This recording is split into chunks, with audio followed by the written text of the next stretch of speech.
아모스 1장 1절에서 2장 3절까지 말씀입니다. 오늘부터 12일간이죠. 아모스서 말씀을 우리가 함께 묵상합니다. 아모스서는 주전 750년경 남유다의 우시야 왕, 그리고 북이스라엘의 여로보암 2세의 하나님께 부름을 받은 선지자입니다. 이 아모스의 이름의 뜻은 짐을 드는, 짐을 옮기는 이런 뜻을 가지고 있는데요. 끊임없이 죄를 짓는 북이스라엘 백성들에게 하나님의 징계가 있을 것을 선언하라는 하나님의 말씀에 짐을 진 사람이라고 할 수 있습니다. 오늘 본문을 몇 단락으로 나누어 볼 수 있는데요. 먼저 1, 2절은 아모스서의 표제와 서문입니다. 그리고 3절부터 오늘 본문 마지막 2장 3절까지는 이스라엘 주변의 이방 나라들에 대한 심판의 말씀이 기록되어 있죠. 그래서 좀 세세하게 보면 3절에서 5절은 아람에 대한 심판, 6절에서 8절은 블레셋, 그리고 9절에서 10절은 두로, 11절, 12절은 에돔이고요. 13절에서 15절은 암몬, 그리고 2장 1절에서 3절은 모압에 대한 심판의 말씀으로 이렇게 기록이 되어 있습니다.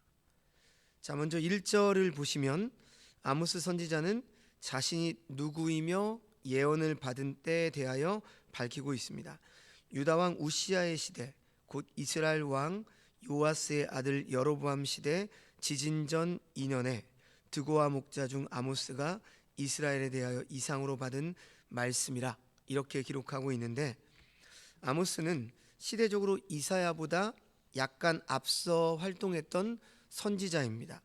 이사야가 본격적으로 예언을 활동을 한 것은 우시야 왕이 죽던 해입니다. 그런데 아모스는 우시야 왕 시대에 이미 예언을 선포하고 있었죠. 이사야가 남유다에서 하나님의 말씀을 선포했다면 북이스라엘에서는 호세아와 오늘 아모스가 말씀을 선포하고 있었습니다. 그런데요, 우리가 이전에 보았던 호세아서, 즉 호세아 선지자는 북이스라엘 출신인 반면에 지금 아모스는 남유다 사람입니다. 남유다의 드고아의 지방 출신이었다라고 하는 것이 매우 특이하죠. 그래서 예언을 시작하면서 지금 아모스는 자신을 드고아의 목자다 이렇게 소개를 하고 있어요. 또한 7장 14절을 보시면요, 나는 선지자가 아니다, 선지자의 아들도 아니고 나는 목자요 뽕나무를 재배하는 자다 이렇게 자신을 밝히고 있습니다.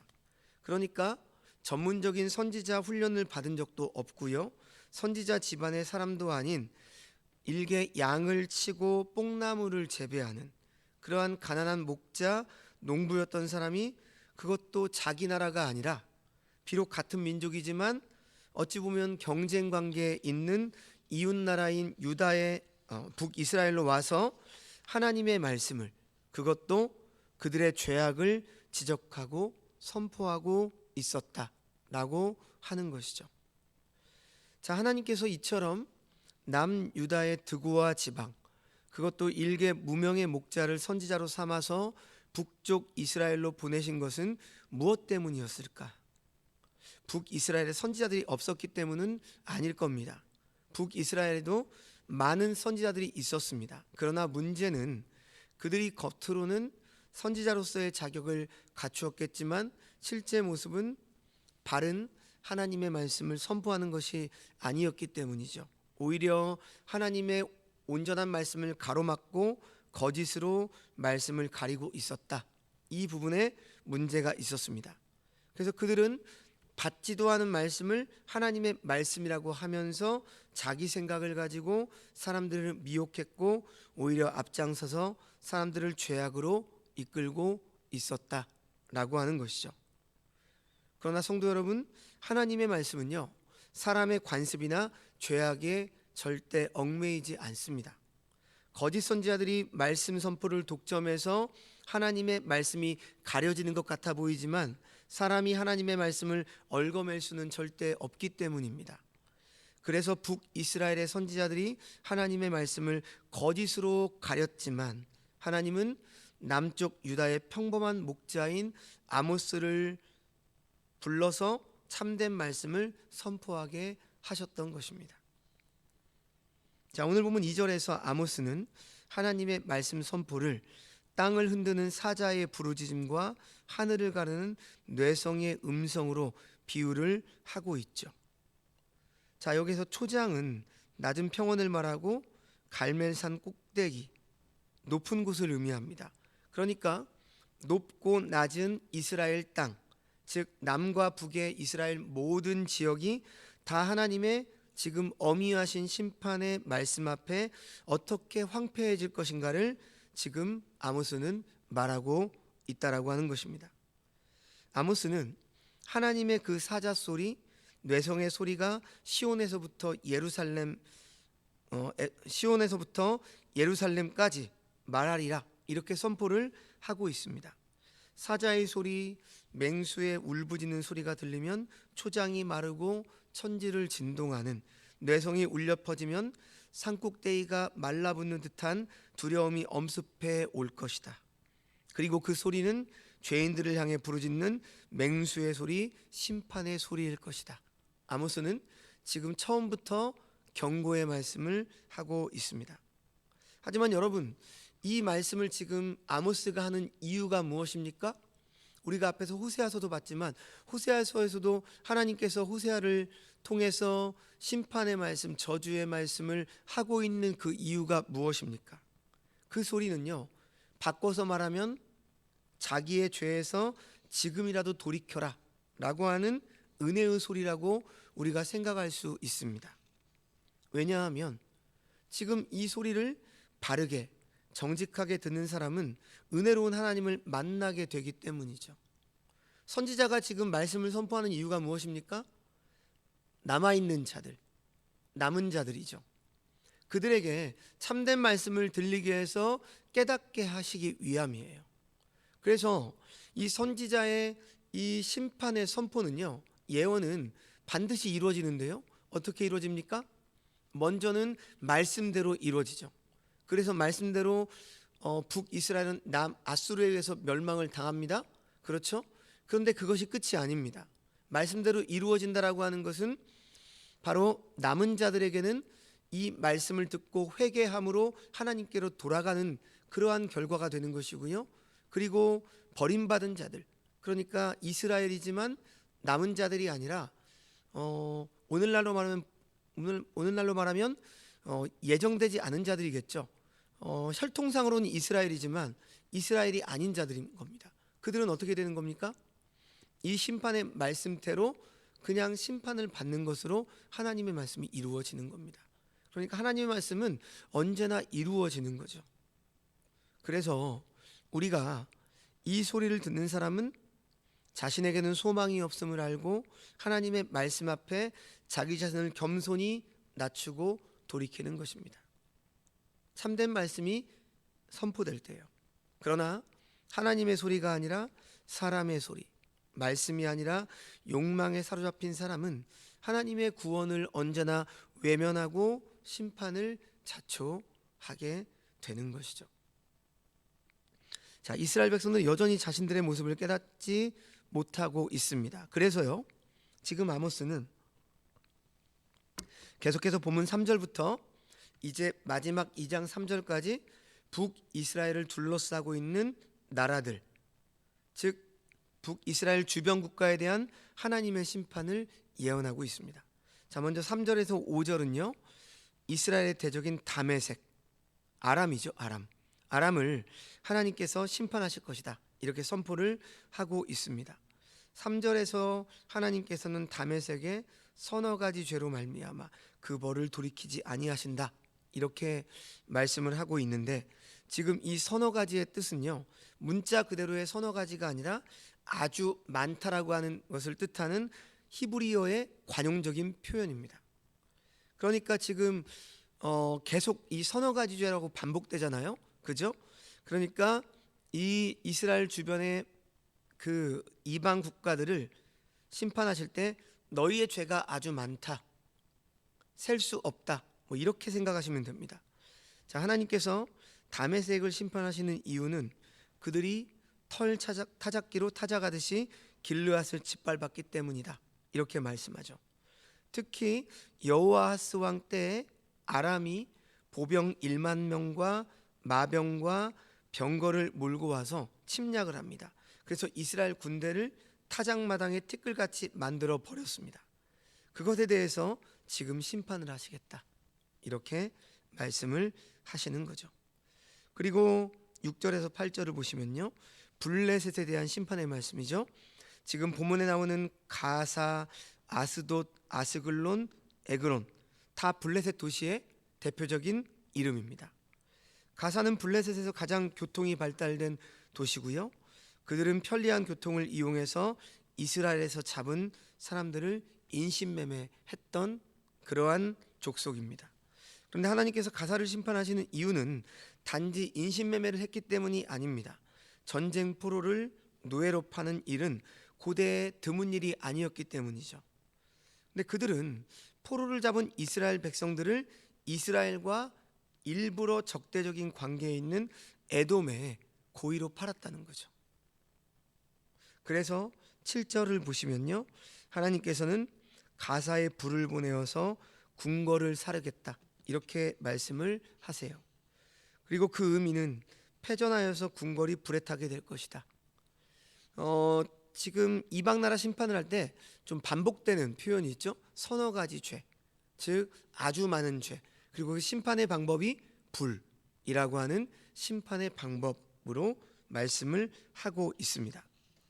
그러니까 전쟁 포로를 무자비하게 잡아 넘겼으니까 너희도 전쟁으로 내가 심판을 하겠다. 이러한 의미죠. 자, 다음으로 9절에서 10절을 보시면요, 두로에 대한 심판인데요. 두로는 이스라엘 북쪽 지중해와 접한 곳에 위치한 국가였는데요. 그래서 두로는 발달한 해상 무역으로 많은 부를 쌓았던 그런 나라입니다. 그래서 많은 부가 있으면 어떻게 되죠? 교만하죠. 그런데 두로와 이스라엘은 오늘 본문을 보니까 형제의 관계다. 혈맹 관계, 형제의 계약을 맺었다라고 하는 거죠. 그래서 우리가 보시면 그 두로왕 히람 아시죠? 두로왕 히람이 솔로몬에게 내 형제여 이렇게 호칭을 하기도 했습니다. 그리고 두로와 인접한 도시 시돈 출신의 여인 이세벨은 아합 왕과도 결혼을 했죠. 자, 그런데 9절을 보시면요, 그들이 가난하여 두로로 이주한 이스라엘 사람들을 노예로 팔아버리는 일을 자행하고 있었다라고 하는 거죠. 그래서 하나님께서는 이 일에 대해서 절대 묵과하지 않으시겠다. 이렇게 말씀하고 계신 것입니다. 그리고 11절과 12절이죠. 에돔에 대한 심판입니다. 에돔은 야곱의 쌍둥이 형 에소의 후손이 만든 나라죠. 사실 에돔은 이스라엘과의 전쟁에서 더 많이 당했습니다. 사울 왕이 에돔에서 승리를 하기도 했고요. 다윗 왕도 소금 골짜기에서 에돔 사람 18,000명을 물리친 적도 있었죠. 그런데 후에 유다가 바벨론에 의해서 무너질 때 에돔 사람들은 바벨론의 편에서 유다 백성들을 약탈하고 온갖 만행을 저질렀습니다. 그래서 에돔에 대한 심판은 미래의 시점에 이루어질 것에 대해서 증거하고 있다라고 볼 수가 있죠. 자, 암몬은 13절에 15절이죠. 암몬은 아브라함의 조카 롯이 그의 둘째 딸과의 관계에서 태어난 아들 베남미의 후손이 세운 나라입니다. 13절을 보시면요, 암몬 사람들은 길르앗에 임신한 여인의 배를 갈랐다. 너무나 잔인하죠. 그런데 이런 만행을 저지른 이유가 무엇입니까? 자기 지경을 넓히기 위해서다. 이렇게 고발을 하고 있습니다. 자신의 욕망을 성취하기 위해서 그러한 악독한 일을 저질렀다는 것이죠. 그래서 하나님은 암몬을 심판하시겠다. 그리고 이제 2장 1절에서 3절 마지막 말씀이죠. 모압에 대한 심판입니다. 자, 1절을 보시면 모압 심판의 구체적 이유가 이웃나라 에돔 왕의 뼈를 불살라서 재를 만들었다. 이렇게 말씀을 하고 있어요. 여기서 재로 번역된 히브리어는 석회, 의미를 가지고 있는데요. 모압은 에돔 왕의 묘를 파헤쳐서요, 유골을 꺼내서 그것을 태워서 만든 재를 벽에 바르는 석회로 만들어 사용을 했습니다. 부관 참시 같은 거죠. 그래서 그들의 극악무도한 행악은 심판에 충분한 이유가 된 것입니다. 그래서 2절과 3절을 보시면 심판의 형태를 세 가지로 구분해서 전하고 있는데, 첫째로 수도인 그리옷이 불타버릴 것이다. 둘째로 전쟁과 혼란의 소리와 부르짖음으로 가득 찰 것이다. 셋째로 심판의 주 대상이 재판장을 비롯해서 지도자일 것이다. 이렇게 말씀을 하고 있습니다. 자, 이렇게 오늘 말씀은 아모스 선지자를 통해서 하나님께서 이스라엘 주변의 이방 나라에 대한 심판의 예언의 말씀을 하고 있습니다. 성도 여러분, 오늘 말씀에서 하나님께서 이방 나라를 심판하신 이유 가운데 공통점이 있는데요, 그것은 바로 하나님을 믿는 이스라엘 백성들을 박해했기 때문입니다. 물론 그들은 하나님을 믿지 않았기 때문에 범죄하고 하나님의 백성에게 만행을 저질렀지만 하나님은 그것을 모르지 않으셨습니다. 그렇다면 하나님께서는 오늘날 우리가 박해받는 상황을 결코 모르지 않으시고 모른 척하지 않으신다라고 하는 사실입니다. 그리고 그들을 심판하실 정도로 우리를 사랑하시는 분이시라고 하는 사실을 우리는 오늘 말씀을 통해서 기억할 수 있어야 합니다. 하지만 우리는 이 심판이 이방 나라에게만 국한된 것이 아니라고 하는 사실도 또한 깨달아야 합니다. 그 심판 선언의 종국은 북이스라엘도 돌이키지 않으면, 남유다도 돌이키지 않으면 결국 멸망하게 될 것이다. 그래서 내일 본문을 보시면 누구에 대한 심판도 나와요? 북이스라엘과 유다에 대한 벌도 똑같습니다. 너희의 죄가 서너 가지다, 이렇게 똑같이 고발을 하고 계십니다. 그러니까 지금 오늘 말씀을 통해서는 우리가 이 말씀을 깨달아야 되겠죠. 너희가 지금 심판하는, 내가 심판하는 다메섹과 다른 것이 무엇이냐? 너희가 가사, 두로, 에돔과 다른 것이 무엇이냐? 지금 하나님은 반문하고 계시는 겁니다. 그러나 이스라엘 백성들은 이 하나님의 말씀을 들으려고 하지 않았습니다. 그들의 귀에는 울부짖는 맹수와 같은 이 하나님의 소리가 일개 누추한 평민의 소리로 밖에는 들리지 않았기 때문입니다. 너희 나라로 돌아가라. 지금 우리나라에 와서 무슨 이상한 소리를 하고 있느냐? 그리고 너의 신분도 미천한 것이, 이렇게 말하고 있는 거예요. 선지자 아모스가 활동하던 시대에 이스라엘은 지금 우리가 알고 있죠, 호세아를 통해서 전에 누리지 못했던 풍요로움과 평안을 경험하였습니다.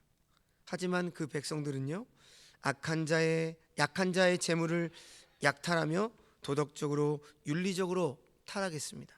그리고 형식적인 종교 행위를 통해서 그들의 부패하고 타락한 마음을 용서받을 수 있을 것이라고 생각하며 살아간 겁니다.